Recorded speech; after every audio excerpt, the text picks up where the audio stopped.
May special shoes ang Adidas para sa Gilas players based on Anthony Edwards 2 shoes na sobrang nagustuhan ng mga Gilas players. Samantala, nagsalita ang ilang Gilas players sa gusto nilang i-improve sa laro nila. At finally, nagkatuwaan pa ang mga Gilas players at nagpakita ng kani-kanilang go-to trick shots na truly amazing shots. Tara, pag-usapan natin yan mga brad. Ngunit bago yan, huwag kalimutang mag-subscribe, like, and comment to our video and hit also the notification bell button para laging updated sa ating mga videos. Isang special shoes ang ginawa ng Adidas para sa Gilas players at pinangalanan itong Magpakitang Gilas na based on Anthony Edwards na sapatos. Isang custom-made shoes kung saan makikita ang colors at maging ang logo ng Philippine flag. Sa sobrang cool nga nito at ikinatuwa ng Gilas players. Abangan lang natin mga brad kung susuotin ito ng mga Gilas players sa laro sa laban versus New Zealand at Australia. Yo, this is tough. Okay.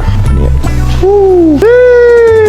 This is one of one, huh? This reminds me of my Kuya's tattoo. He has a leg tattoo na halos yung buong paa niya itong pattern. So talagang Filipino to. I kind of like the color gradient on the sole. It just adds to the style of it. I like the details, the side right here. Yeah, this is a very cool shoe. The tongue, I see the sign, the Philippine sign, and this one caught my attention for sure. It's definitely a privilege to have this kind of like custom-made shoes. You just, you see the flag here in the tongue. It definitely gives us more motivation. With Gilas, a big part of it is playing with heart, playing with passion, and playing with flair too. And the shoe kind of embodies that. It's not too loud, but it's not quiet. It has a humble sort of pride about it, and that's the Filipino way.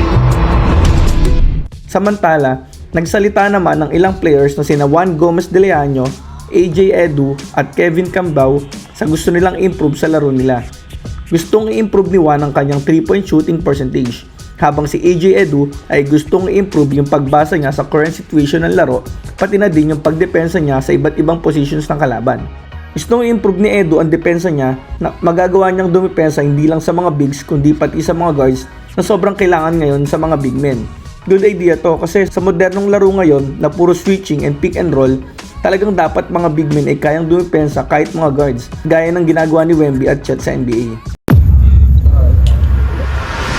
I'd say one thing I've been working on is definitely my shooting mechanics, just finding that balance, and I'm trying to add more fluidity to my shot. Thankfully, I think I shot about 50% that last conference from the three-point line, and I just gotta stay consistent with it. In terms of like making reads, I feel like I'm just working on these things a bit more. Being able to guard different positions, especially switching on to guards. I want to continue to improve on that as well. 7 times per week ako nag-training sa gym, so no days off.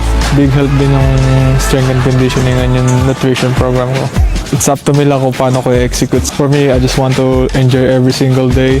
Ball out kung saan man ako ngayon. Sa panghuli, nagpasiklaban nga ang mga Gilas players sa kanilang mga go-to trick shots. Si KQ pinakita ang kanyang shot behind the backboard na ginagawa ni Kobe Bryant kahit sa game. Habang si AJ Edu pinakita naman ang kanyang half-court shot. At tinalo naman yan ng half-court shot ni Juan Gomez de Leaño pero patalikod. Hanep. Hey, logo 3, go backwards. First take. Hi guys, I'm Kevin Cambao, representing Gilas Pilipinas, and here's my go-to trick shot. Kev, sa tingin mo makakatalo ng trick shot mo? Tingin ko walang makakatalo na ito. Yeah, let's do it. That's alright. That's alright. We can do better than that though. It's not bad, KQ, but I can do better.